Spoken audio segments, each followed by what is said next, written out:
I'm doing well, man. It's a great day today.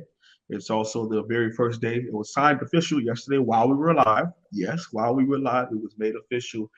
He was in Miami to sign the paperwork yesterday, but today he stood in front in the Carol Sulphur and stood on stage just maybe 2 hours ago and spoke to the Hurricanes faithful.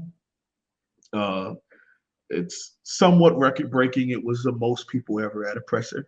Just saying, you know, even though it was the first year of the carousel, first time having in the carousel for more space. But most people to ever attend intro for a head coach, most alum to ever be there, current players, former players, that kind of stuff. So it's a lot of noise, a lot of excitement surrounding this decision.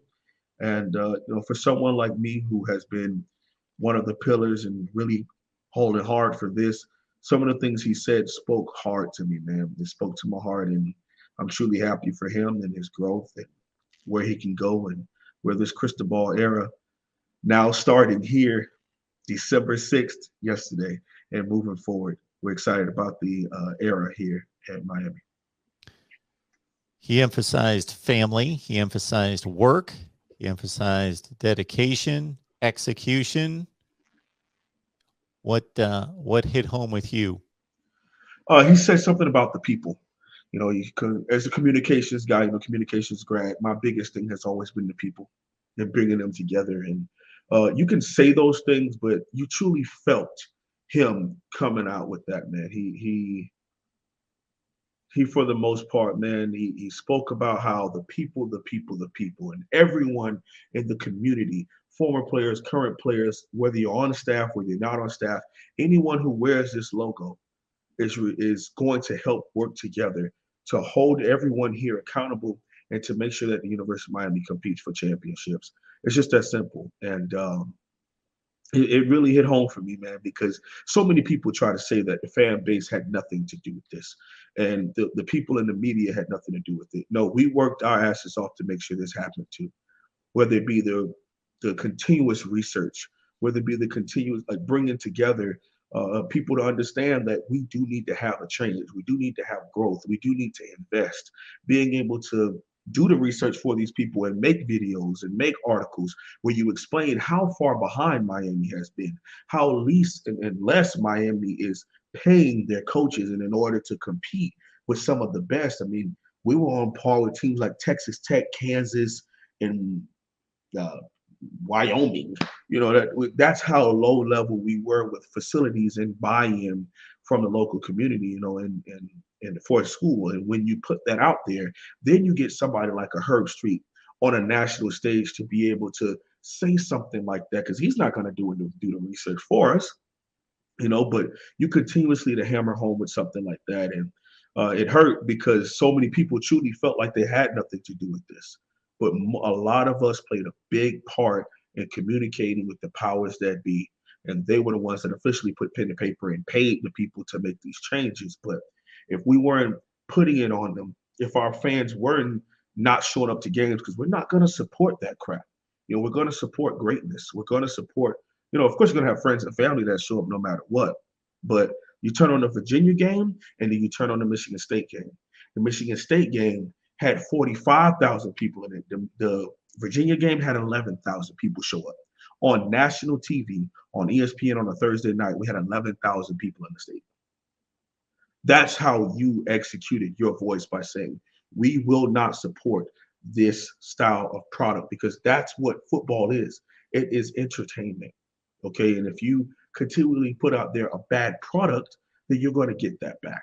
And you get what you put into things. So again, that it just really resonated with me. And of course, the work and the hard effort and all that kind of stuff, and him talking about the passion of when you see that logo, you want to think toughness.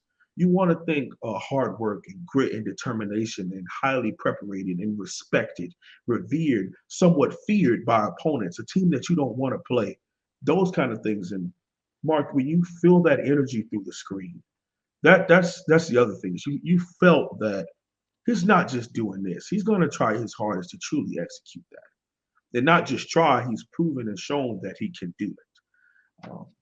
We've had people in the past that had great pressers, and Al Golden with the infamous quote of someone asked, "Why is Miami a good job?" And he simply looks at him and goes, "Are you kidding me?" And the crowd goes crazy. Everybody starts clapping and stuff like that. It was a legit question, like why was the Miami job attractive? Well, today our coach answered why the Miami job is attractive, and it's not just about the talent. It's not just about him being home and playing for a school that he went to and he, bled and cried for. Um, it's about the people in this community who can help him turn it into something great, and how he's a small piece that wants to build an empire to help everyone in the community, whether you work at the school, you alumni of the school, you go to grad school here, whatever, how everyone can work together to help him bring the U up to where it is supposed to be. That kind of stuff is it's impactful because it takes all of us. It takes all of us. And I'm just happy to hear a coach that understands those values, leans into those values, and more importantly, is going to truly execute those values for this school.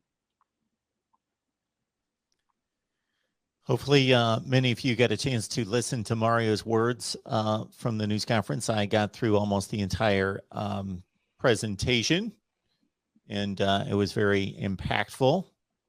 Mm-hmm. He, again, talked about hard work, that it starts there, dedication to the mission, the program, doing the right things on the field, off the field, executing, being known for toughness, execution, discipline,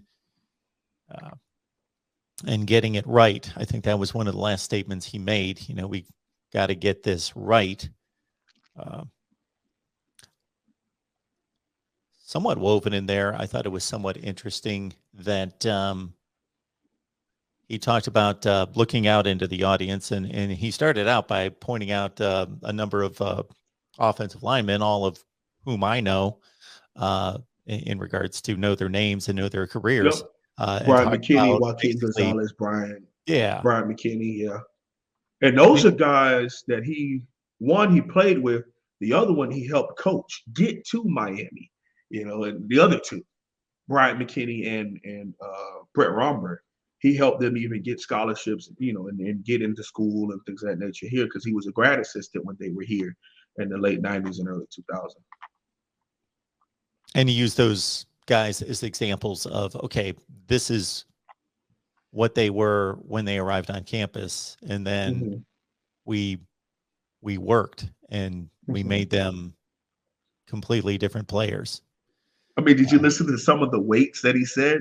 Yeah. Joaquin Gonzalez, an all-conference Big East tackle, was 225 pounds. And Brett Romberg was 220 when he first got to Miami. All that kind of stuff. So it was cool to hear some of those things. I also found it kind of interesting that here's a guy of what, 45 years old, I'm guessing. I don't know. I've never looked it 51. up. 51. Okay. He was born in 51 years old. 1970. 51. 51-year-old guy. So he took the Oregon job only 4 years ago. So he had already had a head coaching job, obviously, prior to that, but took the Oregon job, first major job at 47 years old, and taking over for Willie Taggart. And so you would have thought, and I'm sure that there was a lot of growth and development before that, of course, to make It him had to get be. to the place where he could take a major job.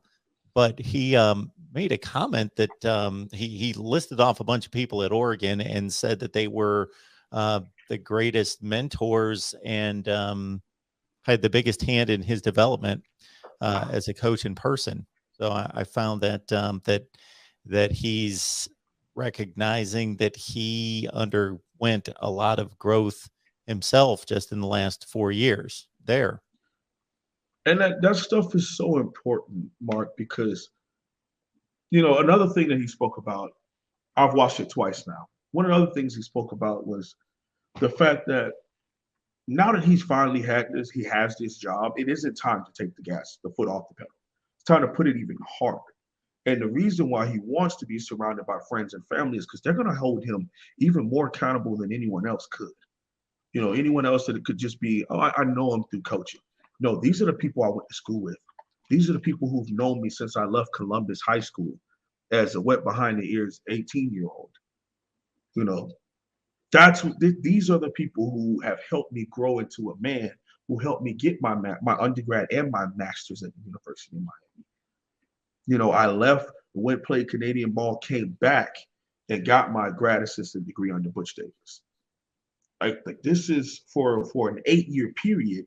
I was at the University of Miami, and it created a whole bunch of the foundation as the man that he is today. And a lot of that stuff is important in the growth. But he also showed great love and respect to Alabama, his time at Alabama, his time at Oregon, like you were just alluding to, and the growth that he had working and living and coaching at places like that. That stuff is important, man. It's important.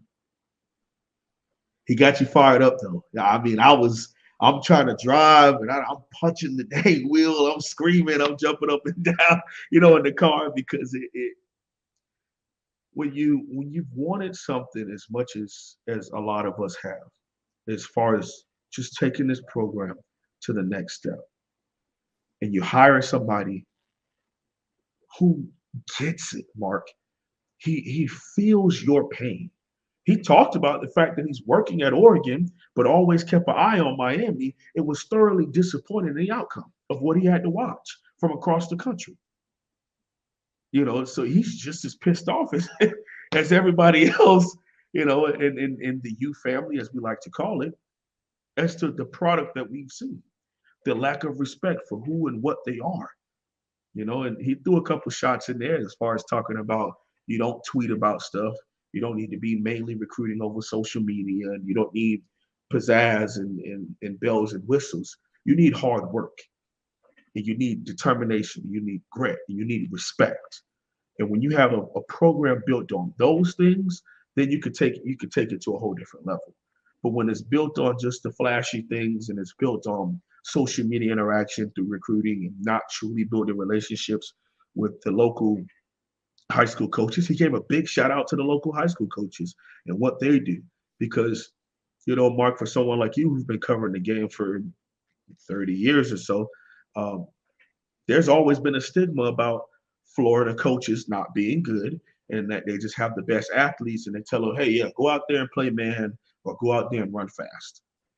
Well, over the last 5 to 10 years, we've worked on doing that and building a different level of coaching in the state of Florida. And it's come out on a different side, but we're starting to put quarterbacks out there. We're starting to put starting free safeties and middle linebackers and centers thinking positions that can go out and contribute year one at the highest level. And that comes from what they've been taught at the high school level.